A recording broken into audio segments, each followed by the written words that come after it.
my name is Dwayne Crawford, and I'm the product line manager for fiber here at Belden. Today, we're going to talk a little bit about the future of fiber-based protocols and what are those drivers that are actually changing the world as we see it today. Increasing throughput. When we talk about drivers, there's nothing like increasing throughput right now as a hot topic in the data center world. And there's really a couple of big things that are behind that. One, it's collaborative applications. We're seeing a lot more east-west traffic. As these large data centers are growing and more applications are moving in, the data flow and the sharing of information between applications is significantly changing. And this is what's causing that, what we call east-west traffic. Convergence of network functions is a big one that's just around the horizon. And this is where we're going to see the LAN and the SAN get combined onto one network instead of being two separate networks. So storage and data movement, well, these are actually one and the same at some point when we start to change the way the network works and we have some better throughput. Let's dig into those a little bit more. First of all, let's have a look at how a data center is actually architected today. What does it look like from a channel perspective? Well, we have things happening in two different, what we're going to call domains right now. In the full mesh world, which we kind of live in right now, we see these switch-to-switch connections, spine to leaf, for example. This is one domain, and it has very different needs. These are infrastructure pieces. They're long trunks. We're talking 10 meters to 100 meters. This is where the cable plant, the dollars per strand, really weighs in, and it puts a lot of pressure on the cabling cost versus the transceiver cost. We can actually burden the transceiver a little bit more to get the cable plant cost down. The economics make sense there. The other domain, which we call domain one, this is between the leaf switch, typically that top of rack, or what I'll call top of rack-ish. Could be in an adjacent rack or the same rack, but it's close. We're going from that switch down to the servers or to the storage nodes. This is a different world. These are short connections. So this is what we call interconnects. These are like patch cords. We're usually talking less than 10 meters. There's very different demands on this part of the network from a protocol perspective and from a connectivity perspective. There's a high pressure on the transceiver cost here. So whether we build a patch cord with 1 fiber or 12 fibers at this length, the termination cost really actually swamps the glass cost. So we don't have a lot of pressure on the cable plant, so we need to make sure that the transceiver is very cost effective. It actually weighs very heavily in the total equation here. Power is a big issue. You can imagine this is where we have the most ports, so we want to make sure that whatever transceivers we use are very low power, or we're minimizing the power, and we're actually optimized for these short reaches. Cleaning is another big issue in this part of the network. It's very different than domain 2. Domain 2 is infrastructure, switch to switch. This is getting typically installed by a very different team. Whereas connecting into the servers, this is day-to-day type of work. This is handled by the IT team usually, and what we find is that cleaning is a bigger issue in this part of the network than it is in the infrastructure piece of the network. So what we're seeing here, just very different demands and very different requirements. So let's take a hop back and let's see what's been working in these different parts of the network up to this point. Well, today, for the switch-to-switch, this infrastructure piece, what do we have? So let's start at the top. 100 gig SR10. This is the MPO24 approach. Well, we've actually seen very few trunks or very few channels get installed that are running 100 gig SR10. It's almost been in the noise level. One of the fundamental problems is cabling cost. To run a infrastructure type of cabling, to do a single channel over an MPO24 with 24 fibers or even 20 fibers, 10 in each direction if you really want to optimize, it's just cost prohibitive. The cable plant ended up being too expensive, so we didn't see a lot of adoption there. The 40 gig SR4 is actually picking up nicely. We saw a good uptick in the last year of 40 gig port shipments, but solution cost is still a problem. Why would I say that? Well, if we look at what Cisco did on the 40 gig SRBD or the BiDi type of approach, we see that they've actually had a lot of success with this. And it's kind of interesting. The transceiver is a little bit more expensive, but the cabling plant is significantly less expensive. This is a duplex architecture. It's not even an MPO12 architecture. So we've gone from 4 fibers in each direction, which essentially when we build it out in a cable, it's usually 6 fibers in each direction, down to 1 fiber in each direction. It made a lot of sense, and it actually picked up very quickly because of that. When we look at 40 gig SR4, where do we actually see it? Well, I'm seeing a lot of that in 4x10 mode, where they're taking a QSFP port in one switch, and they're going to run it into 4 separate SFP plus ports in a different switch. And this way they can scale the bandwidth a little. They may not need 10 gig. They might need more than 10 gig, but not quite as much as 40. So what we can do is put in 20 gig or 30 gig to a switch, and we can re-aggregate those lanes. So we use disaggregation to split up that 40 gig port, but we can use lane aggregation again to bring back different multiples. So 30 gig or 20 gig into a switch. So that has actually seen a lot of ports get shipped that way, and it's been a very interesting approach up to this point. 10 gig SR, there's a lot of ports been shipped on 10 gig SR, but I'm going to say it's too slow at this point. There's a need for something else, and we're going to talk about why in a minute. Switch to switch, active optical cable assemblies. We don't see too much of this here. So we got to remember, in this domain 2, we're talking longer reach. And when we talk about an active optical cable assembly, it's like hanging a brick off a piece of spaghetti. So you have a very low crush, low tensile resistant cable, and you have these heavy transceivers hanging off the end. So when we try to go very long distances, it's actually difficult to install. And with a typical MPO type trunk, we can actually trunk up and aggregate multiple channels into a single pull when we're installing it. So it's much easier to install. So this is the reason why we don't see too many AOCs in this part of the network. The other part of the network, what we call domain 1, that switch to server or that top of rack connection, well, this is where we're connecting into the CPUs. Typically, we're not seeing 100 gig or 40 gig going into a processor or a computer. The reason is the CPU overhead's too much for Ethernet. You're just going to cook it. You're not going to have enough CPU left to do anything with that data if you can get it into the machine. So a lot of limitations there. The 40 gig SR4 running in 4x10 gig mode, we've actually seen a lot of that get installed here. So they'll take a QSFP port on the top of rack switch, which gives the best density in a switch using the QSFP ports as opposed to using SFP plus ports. You're going to do lane bifurcation, split it up into the 4x10, and then put a 10 gig port into each server. So that one is actually picked up quite nicely. We've seen a lot of ports shipped there. The 40 gig SRBD, the bidirectional, what we don't see is a lot of that in this part of the network. The reason is the transceiver costs a little bit higher. It doesn't make a lot of sense here. We can actually afford higher fiber count in the patch cord and not have to burden the transceiver. 10 gig SR, we see a lot of 10 gig SR starting to go into the servers. Problem is it's too slow.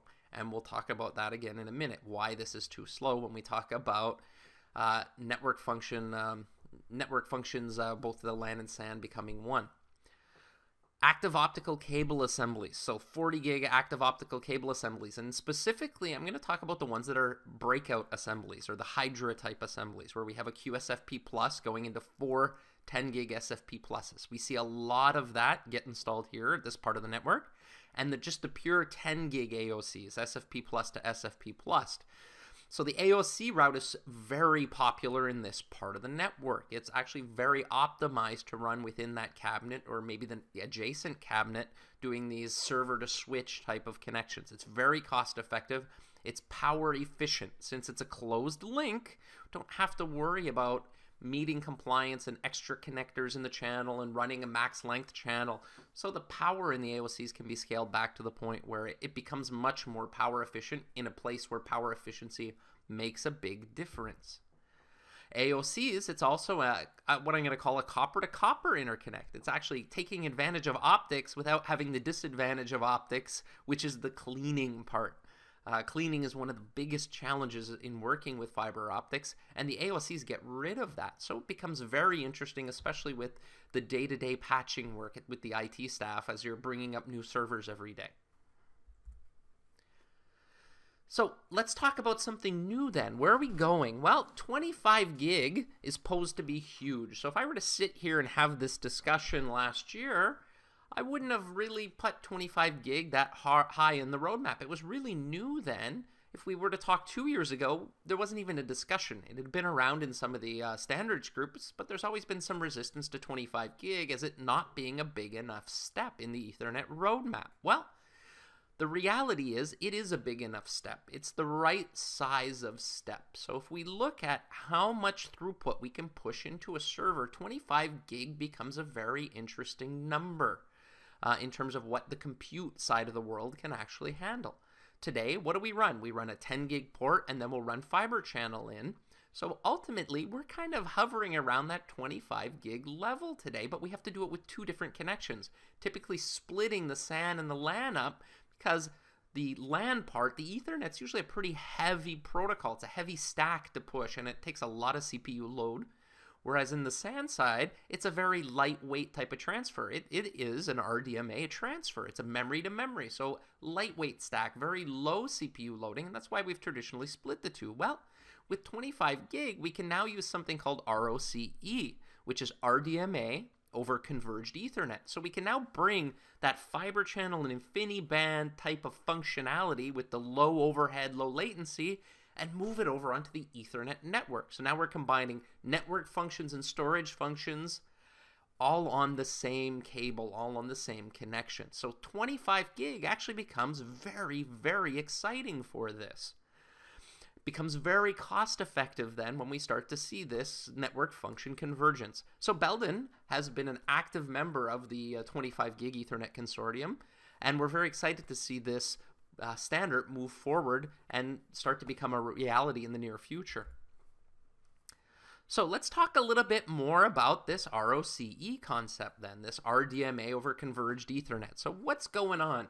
Well, in the data center world, we have kind of two extremes for applications at two ends. So we have what we call scalability and portability. This is typically where we want to run multiple applications on one machine. So we used to talk a lot about virtualization, virtualizing the hardware so we can sit the operating system on top, but we have another layer of abstraction, another layer of virtualization. This is what you typically see with something called Docker containers, where we can set that on top of the operating system. We can now just move applications in and out of the machine. So we can dynamically load applications and move them around the floor.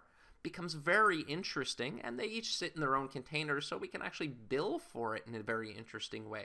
So for example here, I'm showing Salesforce and Hoopla. Both them, Hoopla is an application that helps work with Salesforce data, and it helps the sales team stay excited about what they're doing. Well, independent companies, independent applications, but they use the same data. So you can imagine what happens when I can have those two instances running on the same machine using shared memory for that shared data. It's actually hugely efficient in terms of data center operation, but yet they're independent. I can keep them in their own containers and build them separately and run them like they're independent clients. So becomes very interesting. So when we start to talk about those functions, we also now have to talk about how do we move the data, move the applications in and out of the machine. Do I want to run this over Ethernet, or do I want to run this over something that's a little more lightweight? And this is where RDMA comes in, the RDMA transfers. I want to run it as that, get the data to the machine so I can do the processing, and only really worry about Ethernet, the full heavy stack, when I need to get data out of the data center, when I need to leave my subnet. That's when I have to worry about Ethernet. If I can stay within a subnet, then I can use those lighter weight protocols. So the reason for the subnet, if I stay in the subnet, I don't have to worry about routing, so I don't need as big of a stack. So it becomes a very interesting solution to make things more efficient. Other side of the equation is what we call big data or cluster type of compute applications. This is where kind of the Apache Hadoop sits and fits in the equation. This is where I want to take my one application and split it over many, many machines. So I have to share memory across multiple machines. And again, I have a similar type of challenge here, is I need to make my memory coherent in many places. So I'm doing a lot of data transfer. Again, this will take advantage of RoCE, those RDMA transfers, which put a lot less stress on the CPU as I have to move data between machines. I can use my converged data storage network, so my 25 gig is a perfect fit here. And then when I need to get my final results out of the data center back to the user, then I can push that over my Ethernet back into a routable protocol with a little heavier of a stack. But I don't need two separate networks in my data center to be able to support this type of application with that converged data storage, taking advantage of RoCE and 25 gig. So what new protocols do we have beyond 25 gig? Well, the next big step in the roadmap is 400 gig. This is the exciting one. So when we first started looking at 400 gig, we were having a discussion around SR16. 16 lanes of transmit, 16 lanes of receive. But when we had a look at 25 gig, we see that it not 25 gig, 100 gig on the SR10, it ultimately failed. Why? Because the cable plant became too expensive for these longer switch-to-switch type of connections. Well, good news is that SR4 looks like a much better approach for 400 gig. And to make it work on SR4, we're going to take advantage of something called ultra-wideband. So these are techniques that have been used in the single-mode world, in the carrier class networks for long haul. We're going to take wave division multiplexing and apply it to multimode to get the fiber count down. Becomes a very interesting approach to develop a lower cost, shorter reach type of solution. What we're going to see, though, is a discussion emerge around OM5, a new fiber grade with a little more bandwidth to be able to support these WDM type of systems in a way that we can use low-class muxes in the transceivers. Now, this WDM approach and development has some upside for 100 gig as well. That 100 gig SR10, like I previously said, has struggled. The MPO24 essentially didn't do well to carry 100 gig. Well, 100 gig SR4, a lot more promise. We've actually seen a lot more ports go out the door based on the SR4 already, and it's only been, it's really in its infancy at this point using the QSFP28s. So very interesting approach. You can use MPO12, OM3, OM4, but it's still a little high on fiber count. What happens when we apply the ultra-wideband technique to 100 gig? Well, we end up with 100 Gbase SR, a bi-directional approach, one fiber in each direction. But again, this will be primarily an OM5 offering. So what we're going to see is we're going to start seeing some discussion around OM5 and some availability of OM5 within the next 12 to 24 months. And this will be a very nice upgrade path to get from 100 gig to 400 gig in a very easy way. How do we kind of map all of this out? What do I want to consider when I'm designing my next generation cable plant for my data center?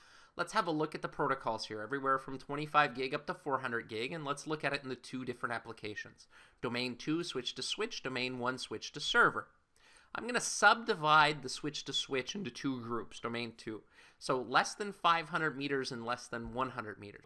There are a couple of guys, and literally it's a couple of guys who are building really massive data centers with these under 500 meter reach. Well, the solution for this, for 100 gig and 400 gig, is a new breed of protocols called PSM4. And ultimately what it is it's a parallel single mode implementation. So it's going to be MPO based single mode for 100 gig, 4 lanes in each direction, and 400 gig, 4 lanes in each direction. But it's going to have a kind of 500 meter reach. Becomes very interesting. So that's what we're going to call single mode dominance. Under 100 meters, switch to switch connections. Well, let's start. 25 gig, AOCs aren't going to do well. This is going to be short reach duplex. Again, we talked about the challenges with AOC in this whole group here under 100 meters with installation. Physically, it's just tough to manage. 40 gig, we see that the BD type of protocol, so 40 gig over duplex, very important, very popular right now. I think that's going to stay dominant in the near future. We're going to see a 50 gig protocol emerge.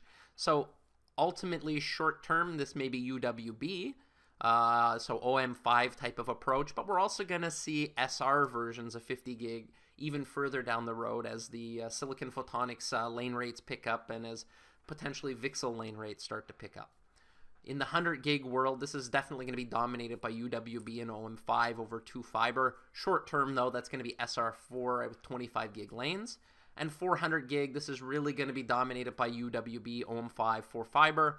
I think we're still a fair ways off from doing it in an like a 50 gig lane. I think the UWB may still be more interesting there. SR16, I don't see that going anywhere. We have faster duplex for the lower speed protocols, and we're going to see UWB and OM5 considerations for the higher speed protocols in the next, I'm going to say 12-24 months.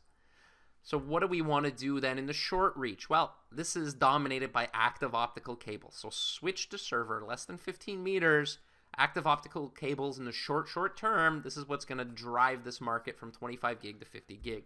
Anything over 50 gig, if you're thinking of driving that into a server, I'm going to leave this as a void, as a kind of an open space, because right now compute technology is not really ready to take 100 gig and 400 gig into a server.